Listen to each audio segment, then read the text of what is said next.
Resume recording. Okay, you're probably going to first get you're probably going to have to hit OK in your phones. Let me hit OK on the phone over here, just to, got it. Okay, you just have to OK the recording, and this way it's a safety measure. All right, so welcome to the new course on Jewish meditation.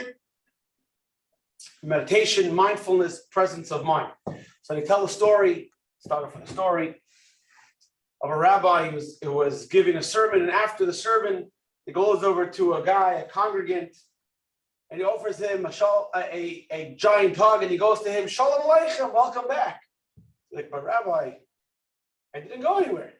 So what are you talking about? When I was giving a sermon, I saw your mind was drifting. You must have been occupied by your upcoming trip to London. So you're all there. Now that you're back from London, I want to welcome you back to the congregation. So what's the point of the story? What's the point of the joke? That we are usually where our mind is. And so the next 6 weeks, we're going to take a journey of mind, and which will affect our body and our soul.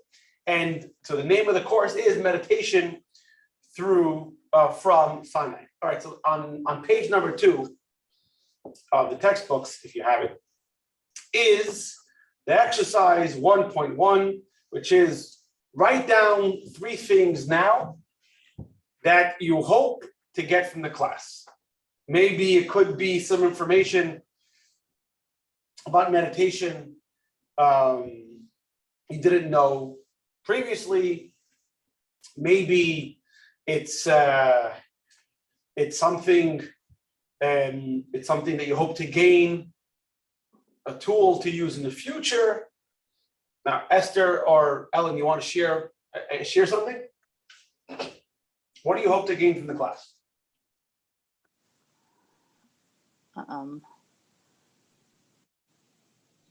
I'm really not sure.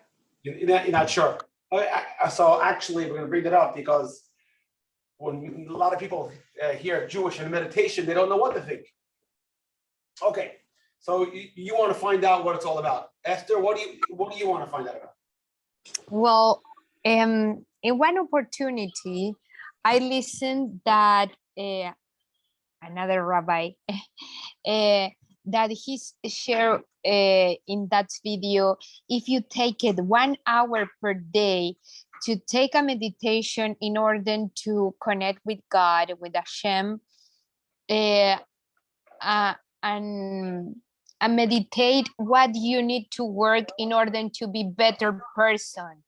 An example, if you are early angry with little things, you have to work in order to control that temperament. So if you have 1 hour in order to connect with God and meditate what you need to improve, what I need to improve in order to be better person, and make more mitzvot with all my heart, I have to take that a special connection. And I think that probably the meditation from Sinai is something to improve the connection with your heart and Hashem. Okay, good. So Ellen's in there for the information. Esther's here for the tools, and for those watching later, we'll find out what it is. Okay, so the course is not just about a retreat that we're all going to sit there, pondering some point. It's really about information. It's about Judaism, and there's also going to be a tool. What role meditation plays in Judaism? What role meditation plays in spirituality? Different types of meditation, what's kosher, what's not kosher. So it's going to be a challah, a hybrid of information, tools, and practical things that we can apply in daily life. All right. So first of all, let's start with what is meditation. when you think of meditation, what picture comes to your mind? An Indian, Indian. an Indian person that cross their leg and say sound like home or something like this. So an Indian in the lotus position. Ellen, what about you? Similar. Similar. Okay. So many people, I think, will have that image. So because normally you go to a Jewish person, you say meditation, like what? That's not Jewish. Meditation is idolatry. Meditation is for all those guys. And the truth of the matter is the concept of sitting still and pondering something, that's not wrong. It's not right. It's all part of meditation. Meditation comes from the Latin word, which means to measure or to think, to contemplate. And all of these have places in Judaism. And the fact of the matter is, if you want to use very loose terms, we actually meditate all the time. So, for example, we usually don't do it on purpose. It's not purposeful or intentional meditation. So if, let's say, you have a problem and you begin to dwell on that problem, well, you meditate. If you want to go somewhere and your mind drifts off to Fiji, then that's sort of meditation. But most of us, our thoughts slip into meditation without intending to do so. The purpose of this course is for us to be able to channel purposeful and intentional, directed trains of thought. So let's first address, does Judaism have a place does meditation have a place in Judaism? Let's get that off the, I'm going to click on the screen over here. So the slideshow will work. Okay. So like we said before, a lot of people, when they think of meditation, they conjure up, an Indian or Buddha, something like that. And they said, listen, I never heard of meditation in a sermon. I never heard of meditation in a Hebrew school. Never saw it written in the Torah. I was never brought up in a class. So most people think that it has no place in Judaism. The fact of the matter is that's actually not true. Meditation not only has a source in Judaism, but it can be used as a tool in our Jewish service. So let's go through some of the sources in Jewish history to find where meditation takes place. So one of the things we know, if you look at the book of Genesis and even into the beginning of the book of Exodus, is that our forefathers were all shepherds. Abraham, Isaac, Jacob, the 11 out of the 12 brothers were all shepherds. You ever wonder why they all picked that trade? Or did Isaac go into the family business and followed by Jacob and therefore the sons? Do you know why? So look at text number 1. Text number 1 tells us the reason why the forefathers went into the shepherd business. The reason was like this: the patriarchs chose to be shepherds. Rabbi? Yeah. How say the first word ta'am? Ta'am. Ta'am is like a when you test something. So the word tam has 2 meanings. Has taste, the meaning taste, and also the meaning reason. The reason. So the reason why shepherds chose to be the patriarchs chose to be shepherds, so they could be alone in the wilderness where the air is clean and pure, and they'd be far away from people. They would be secluded, and for the sake of divine meditation. So here we see, as far back, I think, according to historians, Indian meditation is 1500 before the Common Era. Abraham lives 1800 years before the Common Era. So I'm not saying that Jews invented meditation. I'm sure from the beginning of man, from the beginning of time, there was meditation. But the point is to show you that meditation has a place in Judaism, and our forefathers practiced meditation. And all the way through today, the most common time for meditation is during davening or tefillah. Now, the word tefillah, the Hebrew, the word, the definition, the root of the word tefillah, you'll see if you're following in the student textbooks on page number 4, figure 1.1, you'll see over there, tefillah has the word tofel and ufilullah. It has both over there. One of the 12 tribes, Naphtali, also has that word there, and where Leah said, Rachel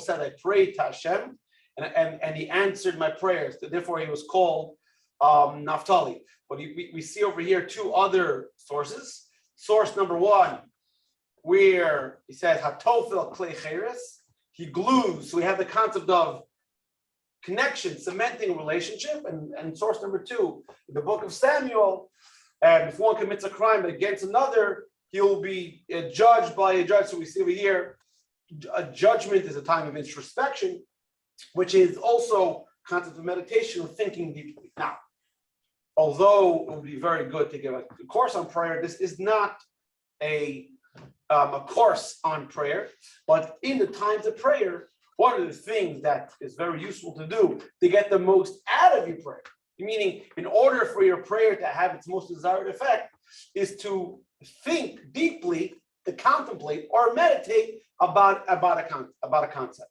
One of the biggest problems that exists in modern day society, in the Jewish community as well, is that we don't get ourselves in the right frame of mind before we partake in a certain activity. So let's give a very broad example.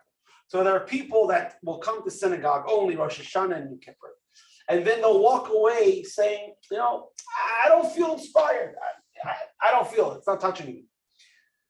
The real reason is because they didn't prepare for the solemn and high holy day of Rosh Hashanah and Yom Kippur. You have to get yourself in the mood. When you're going to pray, now let's give an example about prayer. According to the code of Jewish law and according to the Talmud, prayer is really just the Amidah, the 19 blessings of the Amidah. When in the Gemara it talks about prayer, it's referring to the Amidah. But we know you open up the Siddur, especially for Shacharis, for the morning service. It's a lot longer than just the Amidah. So aside from the Amidah, before that you have Shema. And the Shema you have blessings. And before the blessings, you have all the Psalms and everything else. Why is that? Because when a person stands for the Amidah, standing before God, you can't just walk in. You have to prepare yourself. So before that, you talk about Hashem's unity and your obligation to obey His command and the reward and punishment. And we speak about all that God created. The whole point of the structure of prayer is in order that we build ourselves up, that when we come to that Amidah, we're in the right frame of mind. Now, if you really, really want to do it right, even that's not enough preparation. It means before you start uttering the words of the liturgy, before you start saying the words of the Siddur, you have to think about who it is you're praying to. So you see the Mishnah, on text number 2, this is on page 5, that says, we must approach prayer with reverence. The early pious sages would pause and thought for an hour so they could focus their hearts on God and only then pray. Actually, it says they would contemplate for an hour before, they would pray for an hour, and afterwards they would soak it all in.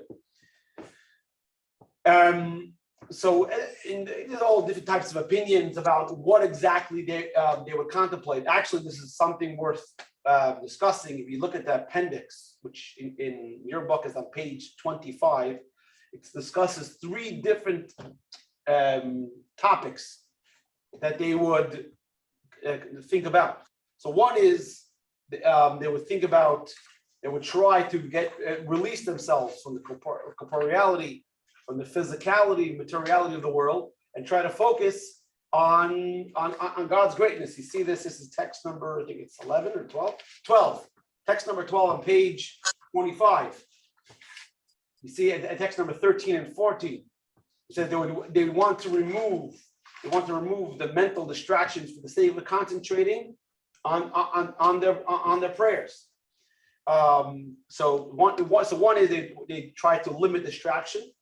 Two is that they would try to become separate, not 100% separate, but try to make the material world less significant so they can concentrate on something more important, which is the divine.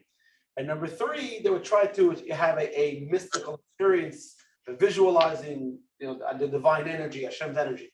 But the point of the matter is that even way back in time, the scholars and our forefathers meditated, and it has a strong place in prayer. In fact, there's a custom by, I think it's mostly the Jews from Poland, that before they do a mitzvah, they say the line, the Shem Yichud, Kutsha Brichu, Shechinta Leachda, for the sake of the unity of the divine light and the Shekhinah. And why do they do that?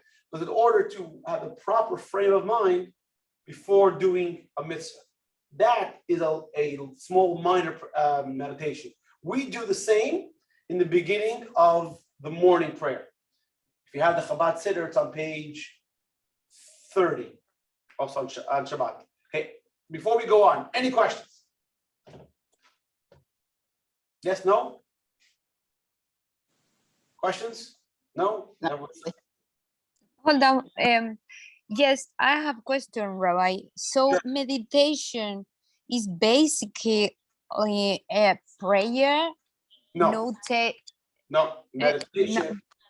meditation is thinking about, contemplating about something. We're going to get into what the meditation types are, but meditation helps in the prayer. That's what it's about. Yeah, but in order to well, if I understand correctly, you say the meditation is a process that before to enter the most important prayer, like Amida or Shema, we have to prepare us in order to be more focused. Yeah. But yeah, that's we have in our Siddur, Sukkot de Simbra, and before that we can sing some nigun, but I was thinking they are another tools to help us in order to improve how we can connect with God. All true. I'm just trying to get a everything what you're saying is true. Okay. Thank you, Rabbi. So let's go through the Jewish meditation types. So the question on page 6 is, can you think of several ways in which meditation might advance Jewish goals? What does meditation have to do with Judaism? How can meditation help Judaism? I think Esther spoke about it a little bit, connect to God through doing a mitzvah, to emphasize the importance of the mitzvah, to be present in the moment. Okay, so before we move on, I think it's important to have a disclaimer. There are 3 types of meditation. Okay, let me just make sure I'm on this. There are 3 types of meditation. We have, is it switching? No, not yet. Let's try again. Hold on. My computer's not behaving. Okay, so 3 types of meditation. We have the not kosher meditation. It's totally foreign to Judaism practices and a system. It has to do with paganism. They mentioned the name of that idol. Many of the Eastern meditation utilize names of their gods, their idols, their deities, and halachically, according to Jewish law, have a lot of problems. Now, obviously, this is not going to be part of this course, and I can't stress enough that this has nothing to do with Judaism. It's very distant from Judaism, and everyone, should avoid this at all costs. They're unhealthy, spiritually unhealthy, and very detrimental to the Jewish soul. Then there's a second type of meditation. We'll call it neutral. We'll use the word on the screen. Neutral meditation. Neutral meditation is not religious in nature. It's designed to help a person relax, or feel thankful for the things he has, or in order, athletes will meditate, to be zoned in on what's in front of them. And this has a lot of medical benefits. There are various studies of talking about the benefits mentally and physically of meditating and being thankful and present in the moment. And this shares some common ground with Judaism. That's not going to be really discussed. It's going to be mentioned, but it's not going to be the focus of what we're talking about in this course. What we're really going to focus on is what's organically Jewish meditating practices that have to do with Judaism, are rooted in Jewish texts, traditions, and practice. Okay, so when we think of meditation, of the Hebrew words for meditation, so usually these three words you see on page 6, one of these three words are used sometimes interchangeably, but they're not exactly the same thing. They're actually not the same thing at all. One is hispaidus, or hispaidus. Hispaidus means seclusion, and that is called transcendental meditation. That means a person secludes himself to try to leave the material world, not literally, but mentally, to escape. That's hispaidus. So there are stories of men, of great people that go into the forest, for example, to think about, to meditate undisturbed. That is hispaidus. The next one is, hispainunus. Hitbonenut. Hispainunus is contemplation. Now, contemplative meditation is you have an idea in your mind, and you're focusing on that idea and contemplating and thinking hard on that idea and how it can affect it. And then there is the third one is kavana. Kavana is intention or focus or mindfulness, where you have, let's say, for example, a text in front of you, and you're paying attention to the text. So over the next 6 weeks, we're going to cover 6 different topics, and each one of the 6 topics are going to discuss one or sometimes 2 other topics. Let's go through quickly the 6 topics we're going to speak about in the next 6 weeks. So in lesson number 1, as you know, tonight's class, it's called mind control. We'll learn a mind control technique, exercise to overcome negative feelings, and that's going to be something using kavanah, focus and refocus. Lesson number 2, mind yourself. That's talking about spirituality. Spirituality usually talking about something beyond our physical, tangible experience. So exploring the meaning of spirituality, how meditation can be a tool to experience it. That's going to be hispaidus. Hispaidus means seclusion, transcendental, and hispaidus, contemplative, both seclusional and contemplative. Lesson 3 is living in the moment, titled Mastermind. We're learning in depth that Jewish meditation adds to mindfulness, to be able to be value and to be present each moment. That's going to be hispaidus and kavanah.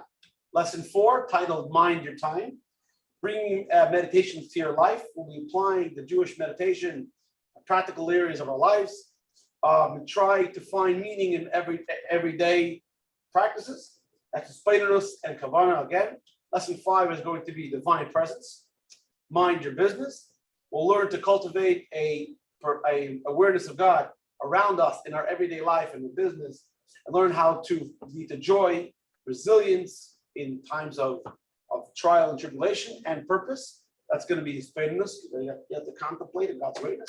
Lesson number 6, mind and matter.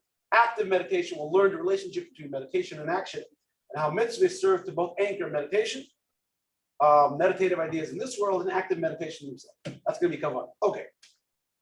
Let's get to the meat and potatoes for tonight's class.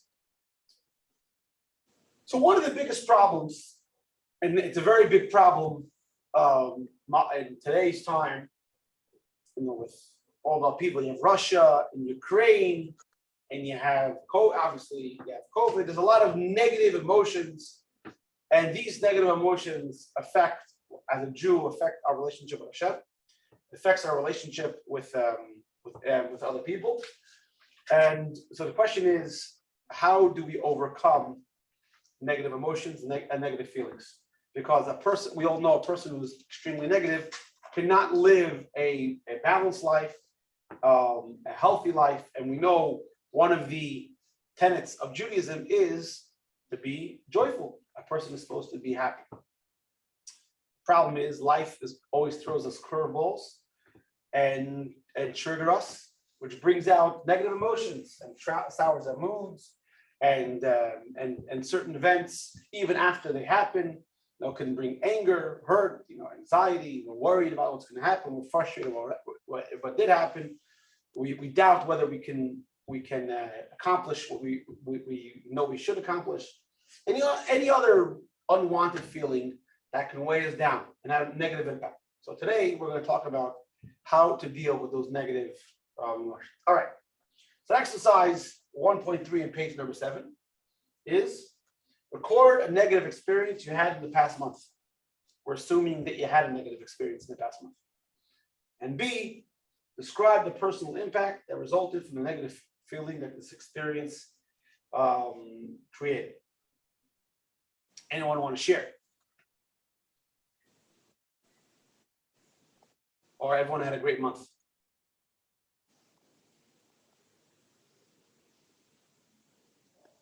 Everyone's on mute? Well, yeah, I had today an experience no so good. My son Ariel, he doesn't tell his son with the rabbi. He with the Joel that he want to play with some children outside, and he go on in another home, in another house, from a new friend, and he didn't tell to Joel that he want to go to that place. And well, Joel was very worried, and he called me, and I had to get out from my work in order to come early to my home, and started to looking for him. But that's very, very unhappy for me. Yeah, stressed me and my husband. And yeah, I'm sure after such an experience, you can be tired and exhausted even after the whole thing because it has a negative impact. Okay. Yeah. Ellen, you want to share something, or No, I'm good. you can keep it close to the chest? Yeah, all right. I figured. I know my customers. All right. So the good news is this. The good news is that just because we are having a negative emotion, it doesn't mean we can't battle. So being that this is JLI, Jewish Learning Institute, so we always try to bring a proof from the Torah that a person has the capability to do or being asked to do. So look at text number 3. Text number 3, just quickly, that when the Jewish people were going to war, so there was a Kohen, a chaplain, so I guess you would use a modern day term, who would speak to the soldier, and he would say, if anybody's afraid, don't be afraid. Don't be alarmed. Don't be afraid of them. What do you mean don't be afraid? If I'm afraid, I'm afraid. How can you tell me not to be afraid? But from the fact that this is actually one of the 613 mitzvahs. That the Kohen would tell them, don't be afraid, which means that although a soldier is experiencing fear, he has the ability not only to conquer it, but to put it aside. Because the Torah gives us, is telling us that we have the mastery to overpower what seems as a natural fear, natural feeling.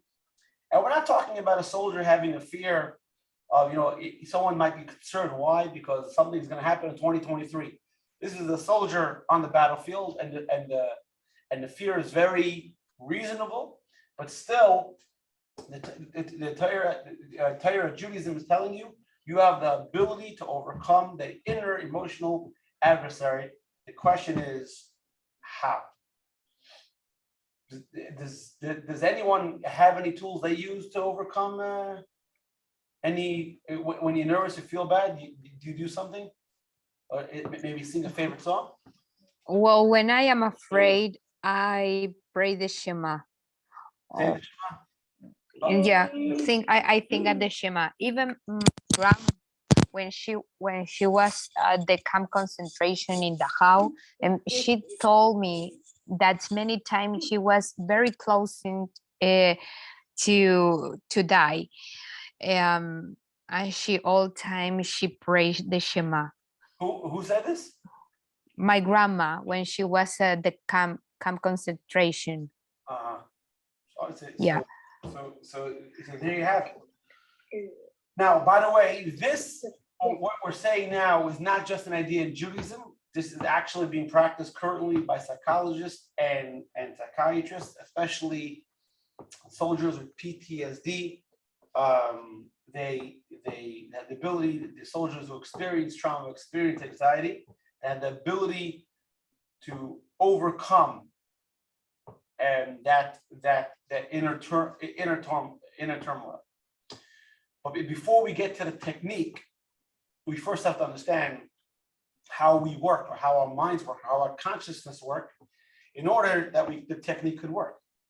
Because we got to know how we are in order to understand how we can work ourselves. So let's go to the Kabbalah of you. So every person, if you see a text, figure 1.3, page number 10, every person Kabbalah explains has what's called 10, their soul, their consciousness has 10 attributes, or 10 functions, 10 capabilities, 10 ways they experience the world. And these are roughly divided into two categories. One is intellectual, and the other is emotional. So if you see on page number 10, Chachma Bina Das, wisdom, understanding, and knowledge, translated very elementarily. It's a better translation would be conception, contemplation, and application. That is intellect. And the other 7, Chesed, Gvur, Tiferes, Netzach, Yisai, Malchus, those are emotional. So these 10 character traits, this is who you are. You can't change it. So a person who, let's say, is kind by nature, he is more in touch with his chesed. A person who's more resilient by nature, he's more in touch with his character of netzach, and so on and so forth. Everybody has all 10, and this is your character. So your intellect your intelligence, that is obviously in your brain, and your emotions, they're more seated in your heart. Well, whether it's the positive emotion, a negative emotion, so love, hate, angry, excited, happy, sad, that's all mixed in the into those 7 character traits. And because you are more drawn towards, you're more characterized by one than the other, So one person might be drawn towards one thing, and another person might be drawn to another thing. So for example, some people are more intellectual by nature. Some people are more emotional by nature. Just the way you are. Now, what I'm about to say is very important. So here, intellect, emotion. Now, the way it works is intellect flows into emotion, meaning you can't have an emotion if there's no intellectual attachment. Even if that intellectual attachment or understand or folder is wrong. So let's say, for example, if you, like for example, let's take my kids for example. My kids, Usher and Kalman, they don't like vegetables. Don't eat vegetables. A lot of kids don't eat vegetables. Why? Because to them, vegetables are disgusting. I remember when I was growing up, didn't want to touch avocado. Why? It was green. Green means disgusting. Because in my mind, green, slime, it was disgusting. So therefore, I had the emotion of disgust towards avocado. So even if, let's say, the understanding or the knowledge of a certain topic is completely off or ignorant, we still, you can't, if I ask you, do you hate or love something, and let's say I made up a word, or I introduced something to you that you've never heard of before, your answer would be, I neither hate it nor like it. I don't know what it is. So that's the way we interact with everything in the world. First, you have to have an intellectual understanding, appreciation for what it is. Again, we're not talking about if the intellectual appreciation is right or wrong. Let's take a hot topic, right? People are afraid of people that look different from them, right? A white person, black person, Asian person, whatever it is, Jew, non-Jew, whatever. Why? Because in their mind, they create a picture that this person is an other, and therefore a threat, and therefore they have a feeling of fear. Now, this other guy could be the nicest guy in the world. You don't know him. Doesn't work that way. The way it works is that first you have intellect, and then you have emotions. Does that make sense? This is very important for the continuation of the lesson. What I said, does that make sense? Yes. Okay, so the way the soul operates is that the consciousness, it operates in a linear way. The consciousness flows from the intellect into emotions. So how we understand something shapes the way we feel about it. And Alter writes this in tiny text number 4, page number 11. The human soul is divided into 2 categories, intelligence and emotion. The intellectual faculties, wisdom, understanding, knowledge, chacham b'das, are referred to the mothers. Why? Because they're the source of emotion. And the emotions are the offspring of our intelligence. So our minds develop an idea, understanding, we judge the situation, and then the emotion follows. So if we understand something to be dangerous, we become afraid. If we understand something to be beneficial, we're drawn towards it. If we understand someone wronged us, then we feel anger or hurt. Okay, that is your hard drive. That is you. That is not changeable. Your 10 faculties, your 10 character traits, that is how you're made up, and that's not subject to change. One stressed more than the other, that's your personality. You can't change your personality. Now, you could, though, choose how to express your personality. So let's give an example. Let's say, for example, a person is more in the side of gevura. Gevura means, Gevura is restraint or fear.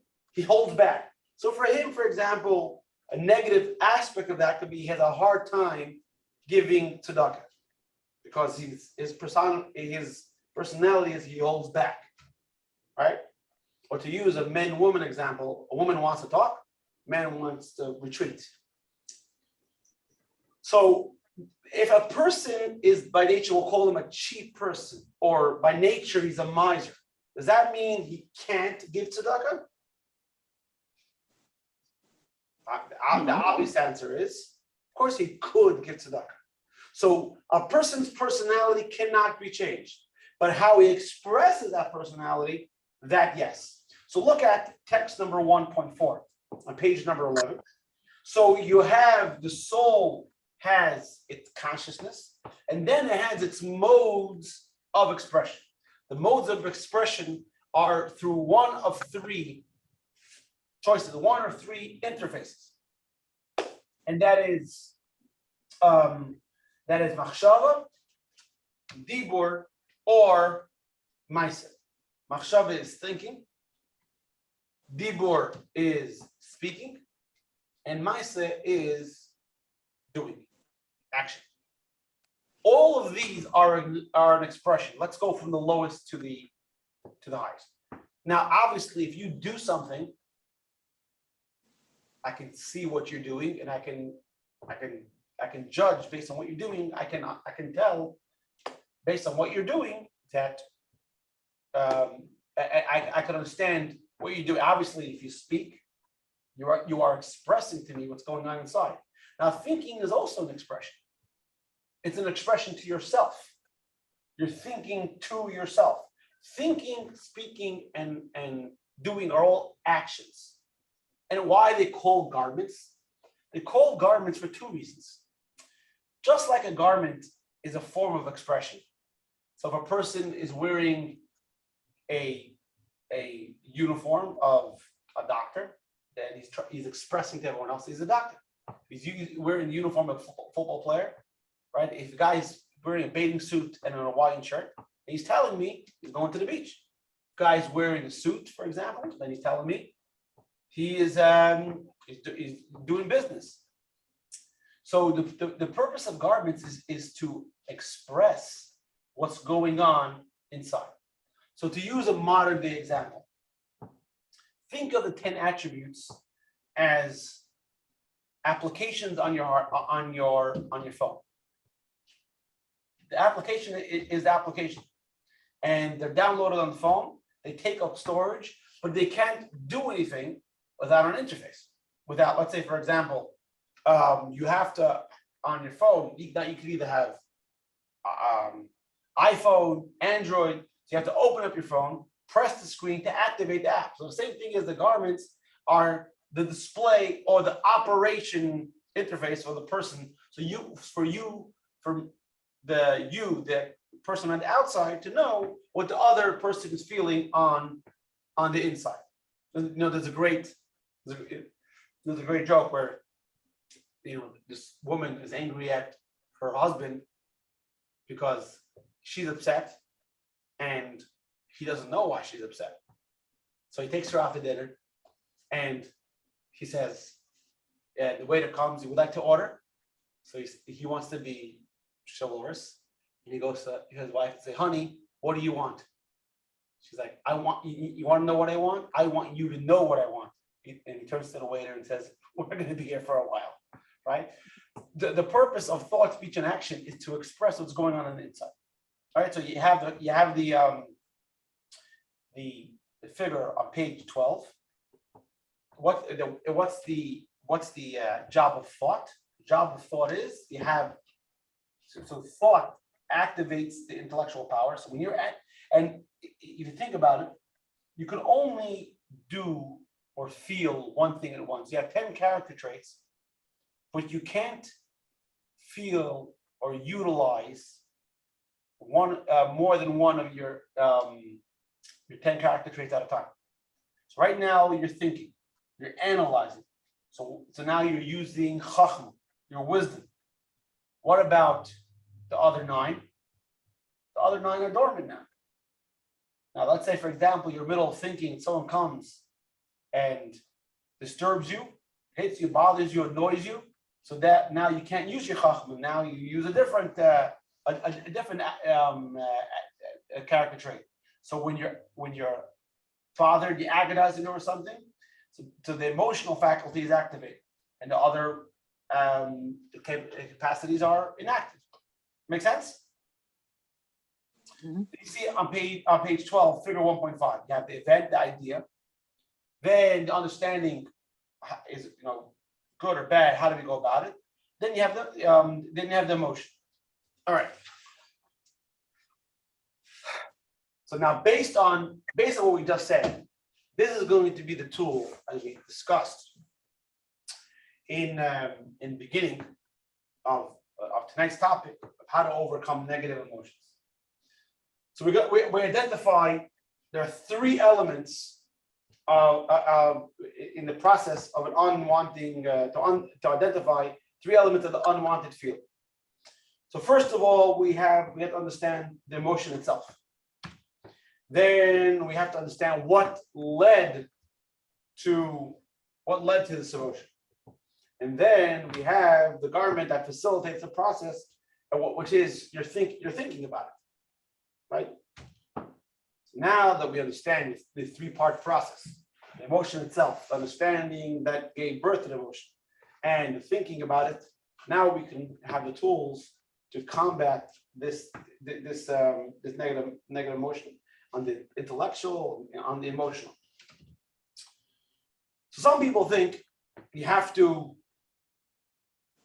combat, you have to attack that negative feeling head on. And the problem with that is it's very, very hard. Because when a person is going through a feeling very miserable, to go through the ins and outs and try to overcome it, it's very, very hard. A much easier way we're going to learn is to choose. This is really the idea of tonight's class, is to choose what to think about.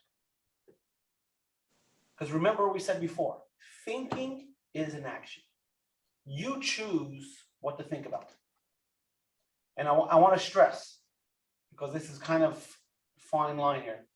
There's a difference between a thought and thinking. Again, I'll say it again. There's a difference between a thought and thinking. A thought pops into your head as a result of an emotion.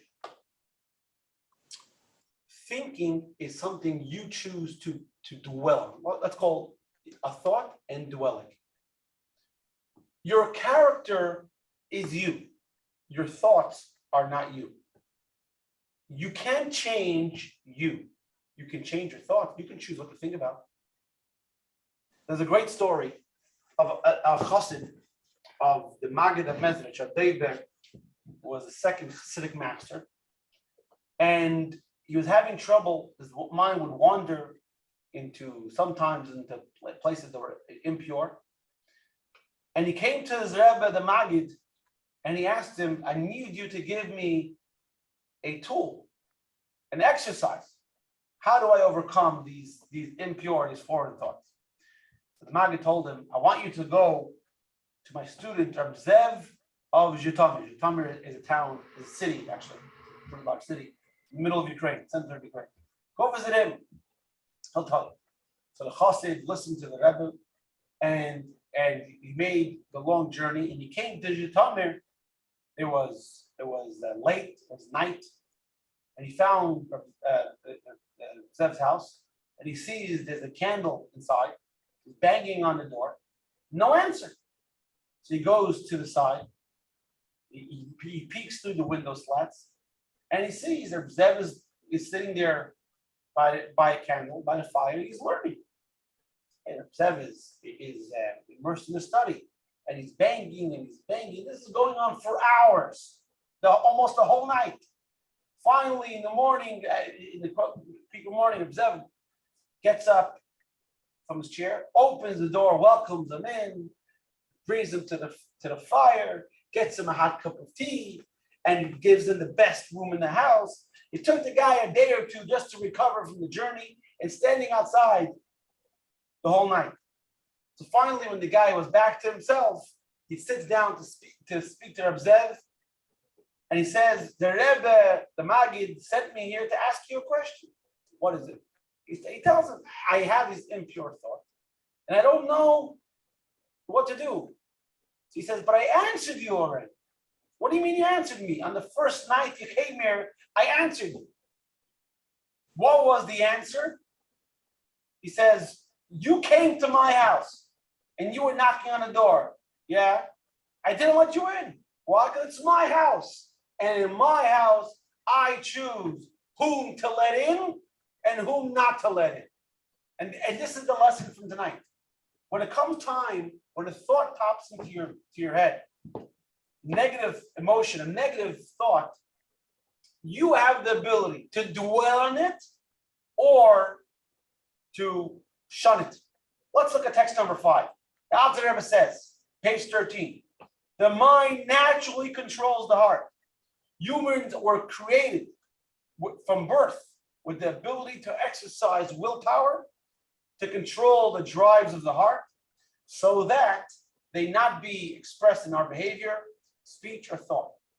We are able, underline able, we are able to divert our attention completely from things our heart craves to something entirely different.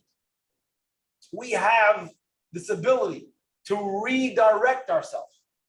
1 second, I'm step away for a second. I want to get the water.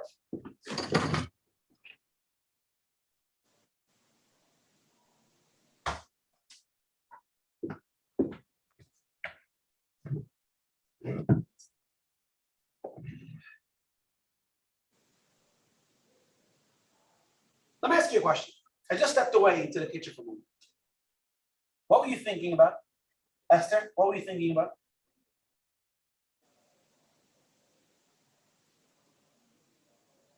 Esther, you with us? Lost Esther. Ellen, what you with us? I'm with you. All right, so I stepped away. What, did your mind wander? No, not really. All right. I'm sorry. I assumed you were stepping right back. I thought it was part of the class to sort of gin up our minds somehow. I don't know. Oh, I said you caught me, but it wasn't true. But the point is, I think scientists say we have 6,000 thoughts a day. How many can you remember? The problem is like this: when our thoughts come from the unconsciousness, meaning they just impulse, and they're the tools of our minds and hearts. So based on our experience, our personality, and all the other factors, what happens in our life, that shapes our judgment. It automatically gives rise to feelings and reactions, and all this projected from our subconsciousness. That's why many times we react to something beyond our control. But when we think deliberately, meaning it's not just happening unconsciously, we choose what we think, we control what our mind processes and what emotion flows from there, then we have a choice to cut out the negative thought. We have a choice to cut out that negative feeling. And not only that, once we stop thinking about that negative thought, the negative feeling will automatically dissipate all by itself. So now, are you necessarily dealing with the issue? No. What you're doing is you're controlling, you're cutting off. Because remember what we said before, emotion is a result of intellect. So if you cut off the nourishment, that source of energy that the emotion is having, because if you're thinking about, let's say, something positive, let's say, for example, you bang your shoulder, your head hurts, or you don't feel so well. All of a sudden, the grandkids come. And all of a sudden, you're happy. Oh, what happened? A second ago, you were kvetching about your head, your shoulder, your feeling, your back, your nose, whatever it is. What happened? You stopped thinking about it. So the negative emotion went away. Interesting, in the appendix number B on page 28, you see, Aryeh Kaplan talks about, it's very good, talks about breathing. Breathing commonly is a tool used in meditation. And you breathe in, you breathe out. Breathing is something that is a tool that your body needs. So it's done subconsciously. You don't need to think about breathing. But we have the ability to think about how we breathe, and we have the ability to control how we breathe. It's text number 15. He says, one who learns, he said, yet if you wish, you can control your breath and do so quite easily. Breathing therefore forms a link between the conscious mind and the unconscious. By learning how to concentrate on and control your breath, you can go on to learn how to and to control the unconscious mind. One learns to use the conscious mind to control mental processes and are usually under the control of the unconscious. Gradually, more and more, the subconscious becomes accessible to the conscious mind, and one gains control of the entire thought and process. And usually you do in order to relax. You think and you breathe in and you feel the air coming in. It makes totally different different experience. So let's go with the story. There was a chassid of the third Chabad Rebbe. His name was Shlomo Freitas. This chassid was a special person. His daughter married the son of the Rebbe. And he was actually wealthy, and then he suffered some financial setbacks. Then he had some problems with his legs. And I mean, this is the early 1800s, 1820s, 1830s. And so he went to doctors, and doctors told him, listen, it's very bad, you're going to lose your legs. And he was very preoccupied because he thought, he couldn't do tzedakah anymore, and he thought he was going to lose his legs. So he wrote a letter to the Tzemach Tzedek. Tzemach Tzedek was the name of the third Chabad Rebbe. His name is actually Menachem Mendel. It's called Tzemach Tzedek because of the book that he wrote. And he wrote a book, and he wrote a letter to Tzemach Tzedek in which he writes he felt powerless, what to do. Basically, he was putting everything in the hands of God, and he prayed to Hashem that he remove his mental anguish. So you see in text number 6, the Tzemach Tzedek writes him back a very strong letter. And he says like this: even this is page number 14. Even if we are emotionally afraid, we are able to divorce our thought, speech, and action from that emotion. The essential thing is not to contemplate or discuss the fear, just the opposite. Immediately upon letting go of the thought entirely, the fear will dissolve on its own. At the very least, it will become dormant, not felt. Then, over the course of several days, it will completely dissolve. The point will not enter our mind at all. Removal of the thought leads to the dissipation of fear because emotions, like we said earlier, are entirely reliant on the intellectual focus for their existence, which requires, this is a good, active thought, or we call dwelling, active thought. Therefore, or thinking, by removing our thought from the matter, the intellectual power of das is withdrawn from the emotion, with the result that the emotion ceases to be activated. It is worth training yourself to remove all negativity, or we must rid ourselves of the fear, including justifiable fear.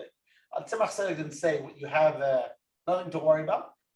It's obviously justifiable fear, but you have the choice not to feed it. And this is true. And he says, in your case, you definitely can not worry about it, because he gives him a blessing that everything's going to improve in your health and your financial situation. So if you're aware, if you're consciously aware of your thoughts, then you can stop thinking, and you can choose what to think about, or not to think about. If the fear is because of intellectual understanding of something, and then you choose not to think about it, and you cut off that attention from that problem. Without the garment of thought, the mind can't function to activate the heart, and automatically the negative feelings dissipate. Let's play a video.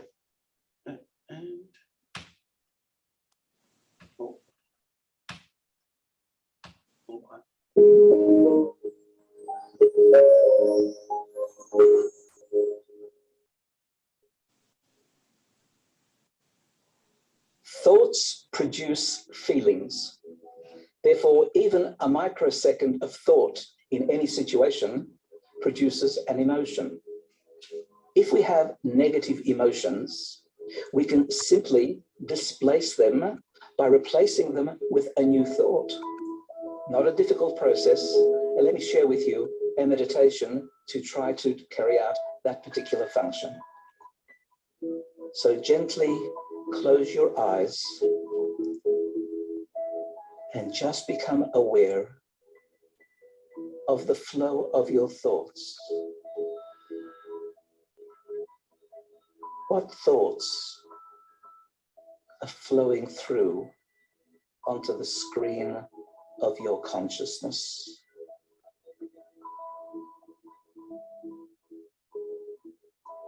And as you become aware of the thought, see if you can identify a feeling that arises as a consequence of that thought.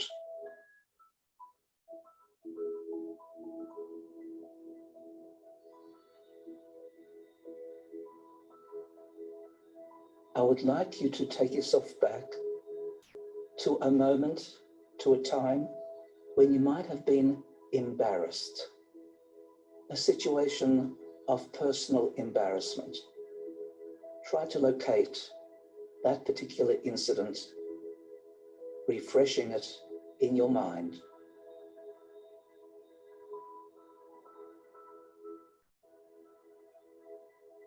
Note all the points that cause the embarrassment. Become aware of the people who were present.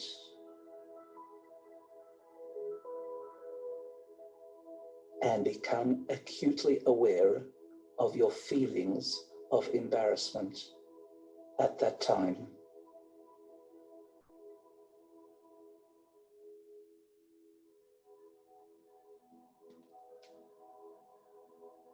And now let's switch that thought. I want you to think back to a moment when you were supremely happy, ecstatic, somewhere in your life where you felt absolute joy. Recall that moment. Where were you? Who was there? Can you recall the voices, the colors, the background sounds?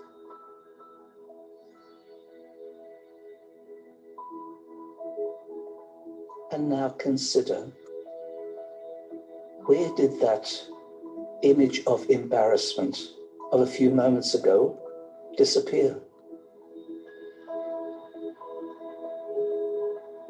The feelings went away because new thoughts were brought into the consciousness of your mind. Let's try that again. Now think back to a time where you hurt yourself physically, maybe injured yourself, sprained an ankle. Take yourself back there and feel the pain. Simulate it. Recognize how you felt. Even complex feelings beyond the pain, consequences.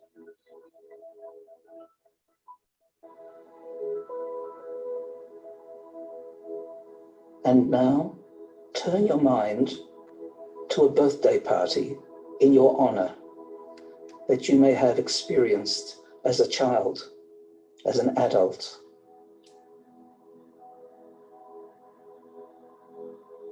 What is going on at the party? Who is there? Singing. Maybe a cake. Maybe candles. How do you feel? That same happiness has been recreated. What happened to that feeling of hurt and pain of a few moments ago when you hurt yourself back then? You changed your thoughts and therefore your feelings changed. Let's learn an important lesson. Moach shalit al halev. The mind determines the outcomes of the emotions. Change your mind, and you change your feelings. When feeling down, depressed, change your thoughts. And in so doing, your whole emotional makeup transforms in the same moment.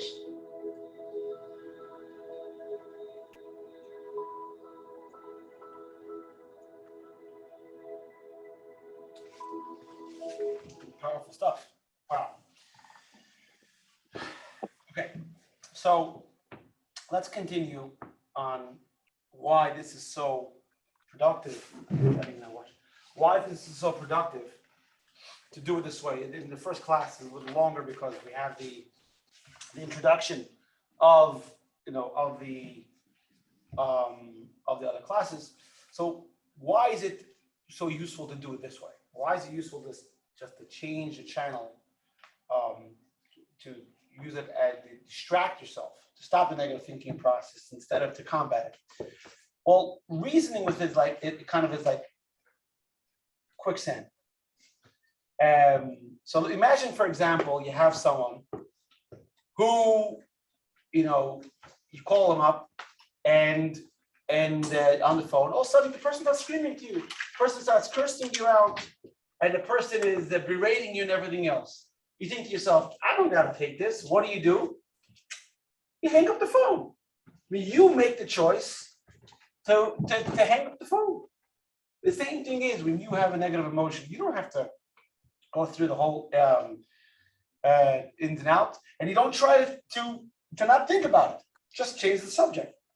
As a Russian novelist, I'm going to say his last name, but I'm very bad. Dostoevsky, he wrote, try to pose for yourself this task, not to think of a polar bear. So let's actually do this. This is actually pretty cool. Now, everyone, if you think about it, this, you can close your eyes and you can choose to think about anything you want. Just don't think of a polar bear. Now, if you do think of a polar bear, clap your hands. Okay? So Esther and Michael J and Ellen, you can turn on your mics, whoever else is here, you can turn on your mics, and you don't have to say anything. Just close your eyes, try to think of anything but a polar bear. And if you do think of a polar bear, you have to close your eye and to clap. But try not to think of a white polar bear. You see? And that's the way it is, because you try not to think about it, it's impossible. So instead of just trying to not think about it, the way to get rid of a negative thought is you can only have one thought at a time. You can only think one thing at a time. So you choose what to think about. The Rebbe says in text number 7, the primary method of removing worrying thoughts from mind is by redirecting your mind towards other matters. You can replace them with thoughts of necessary materials, which bring you joy. And you can contemplate God's Torah that delights the heart. The latter is best achieved through creating a fixed schedule of Torah study. And the Rebbe actually writes in Hayom Yoim, is one of the problems for negative thoughts and foreign thoughts and impure immoral thoughts is an empty head. So what do we got to do? We said we have good things to think about. So if you have Torah on hand to think about, or you have a positive thought on hand, a tool to think about. So when that negative thought enters the mind, you can choose to change the channel. The best thing is that Tzemach Tzedek says, if you have something Torah, it says the Torah brings a person joy. So when a person is bogged down by negativity, you can choose to think about a Torah subject, and that'll bring you joy, which will which wouldn't be a bad idea if everyone had the favorites on their phone. If on the website, if you go to jewishpines.com, on the search bar, you hit daily study. So you can choose, you go there and bang, and now you're focused on something else. Let's finish off with, we're going to take it a step further, even more powerful. The power of positive thought. So now, thinking positively when you have a negative feeling doesn't only change the channel. It doesn't only change low system resource may affect the audio quality. Try closing some applications. Okay. Doesn't only change you, it also changes the world around you. Check this out, what the Tzemach Tzedek writes on text number 8. And he says, to the contrary, this is the continuation of the letter we were discussing earlier. You should, to Shlomo Freydis, he said, you should act and speak in a positive manner. So all those things inside of you will have an effect outside of you. And you will receive from above, because the Alter Rebbe, founder of Chabad, received a teaching from the Maggid of Mezrich. It's saying, like a person, appearance upon it, and from below. So it says, he says, the famous saying, it says, Da ma'ala mincha, know what's above you. But if you throw the comma in a different place, you want to know what's going on above, mincha, it's from you. So based on your appearance and based on how you act, that's exactly what Hashem is going to give you. The Baal Shem Tov said a very interesting line. It says a person is in the Hashem is in your shadow. What does it mean Hashem is in your shadow? Because just like the shadow mimics a person exactly, so too Hashem is in your shadow. I mean, Hashem is going to mimic. Hashem is going to mimic you. If you're positive, Hashem is going to give you positivity. And the Tzemach Tzedek finishes with the story that during the evening prayer, which is a time we know we have to serve God in prayer, the Alter Rebbe, his grandfather, did not allow him. This is the end of text 8. Did not allow him to sing a solemn and sad tune, and says because that will affect sadness and solemn. Now, obviously, there's a time for solemn behavior. You have a Shana, you have Yom Kippur, but this wasn't the time. So we learned earlier about all the different faculties, and remember, you can only use one at a time. So now you have what's the purpose of these 10 faculties?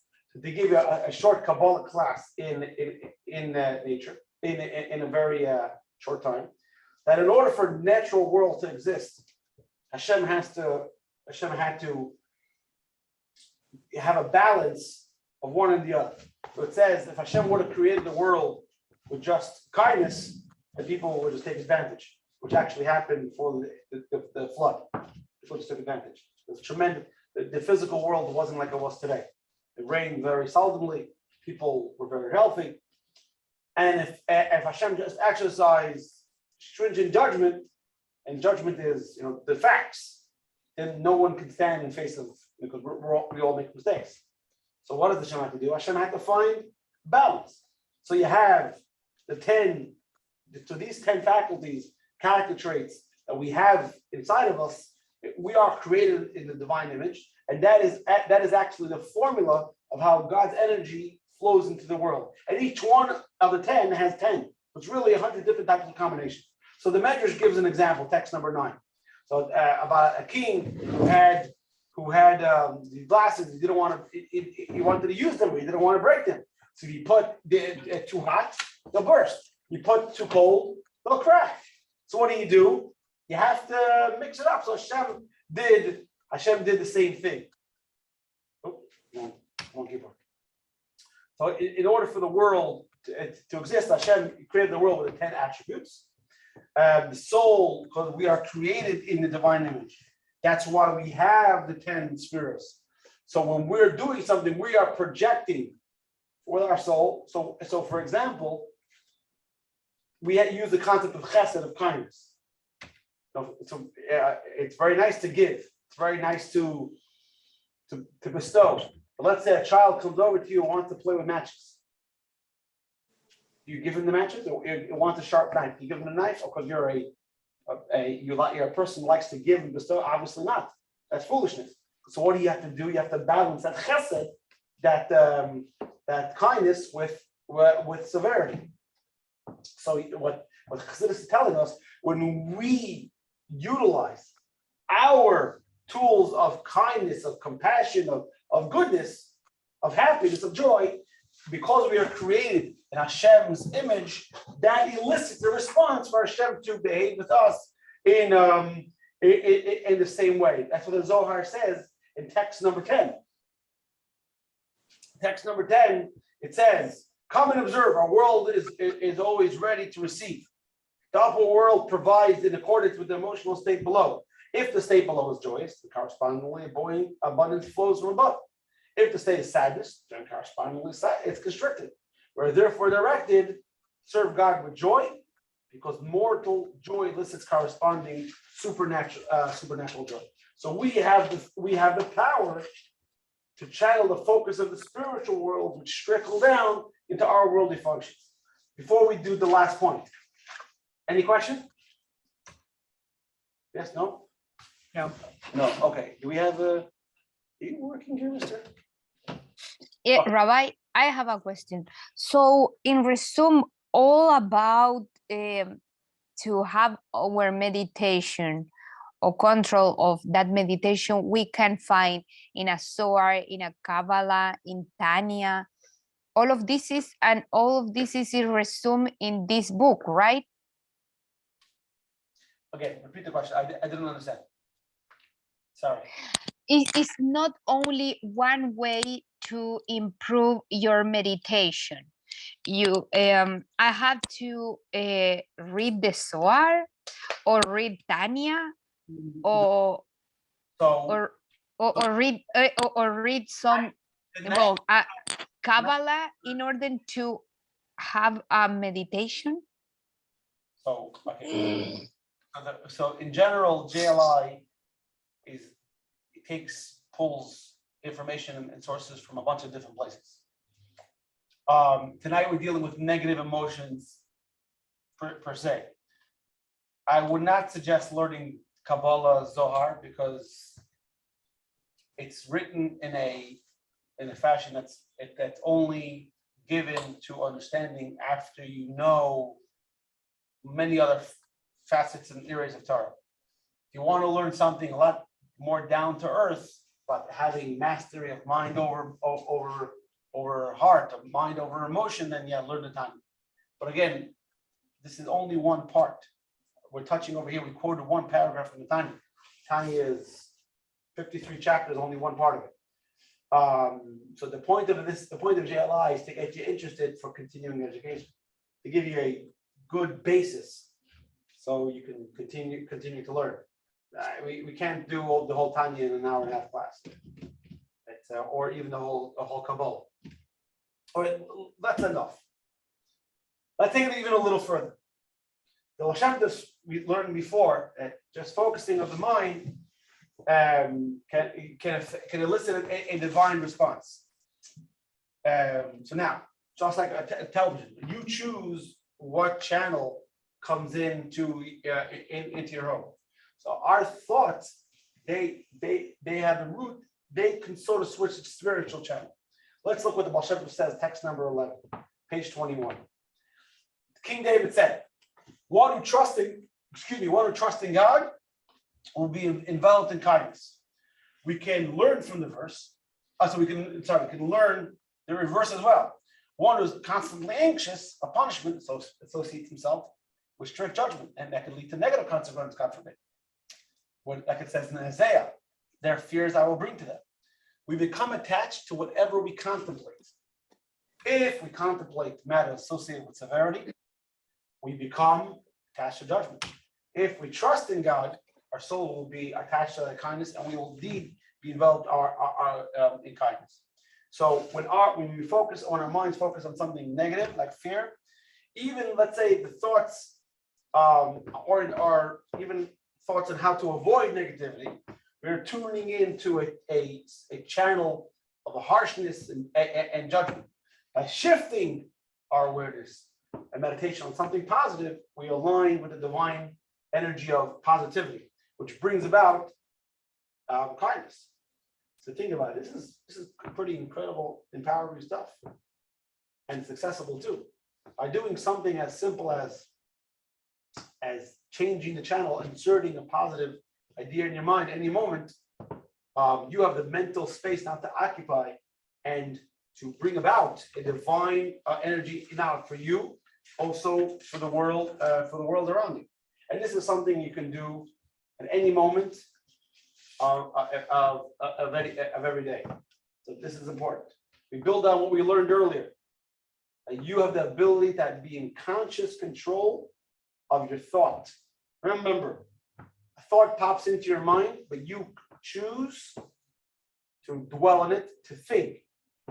Now, you can choose to think about positive things. Now, even if, let's say, at that moment, that positive thought doesn't reflect how you feel.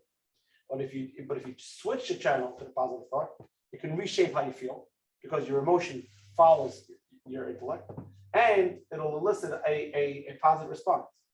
And there's a way to do that. We start off each day. This is actually at the end of the class, Appendix C.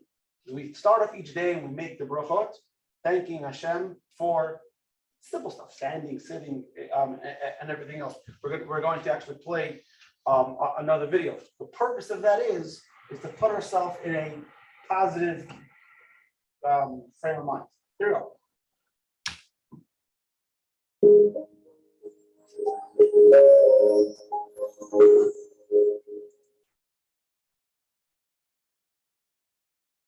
No matter what yesterday was all about, tomorrow is a fresh day. You're going to begin painting on a new canvas, creating a very different picture. Again, one of your choice. We do that spiritually every day when we say in the morning the affirmation Modeh Ani. And what characterizes a new day is to begin initially with gratitude, because from a posture of gratitude, you can paint a beautiful picture of the coming day. Gently close your eyes. Allow your shoulders to slump a little, feeling warm and heavy. Warm and heavy. Feeling your arms, your legs, warm and heavy, inducing the relaxation response, feeling calm, peaceful, and serene.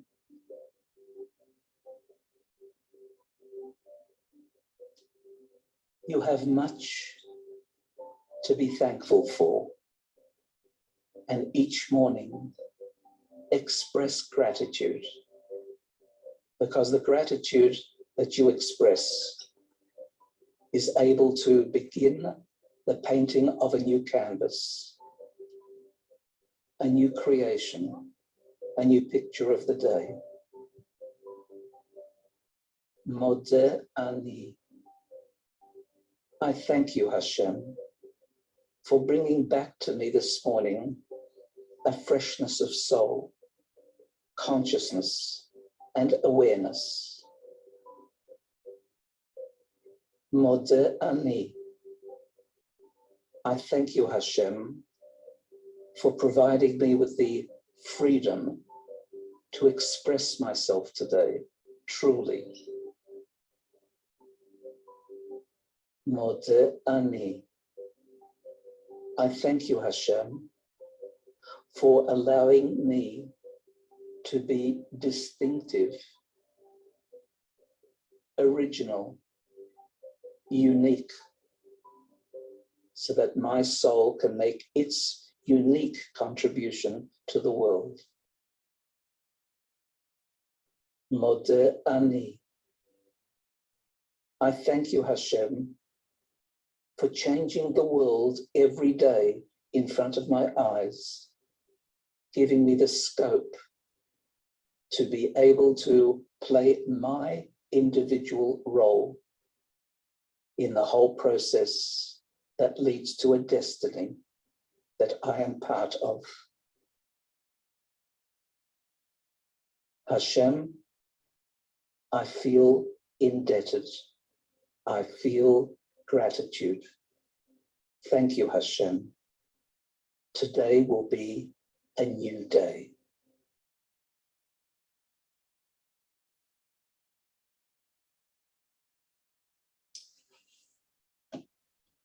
Okay, let's do a quick takeaway and then we'll adjourn for the week.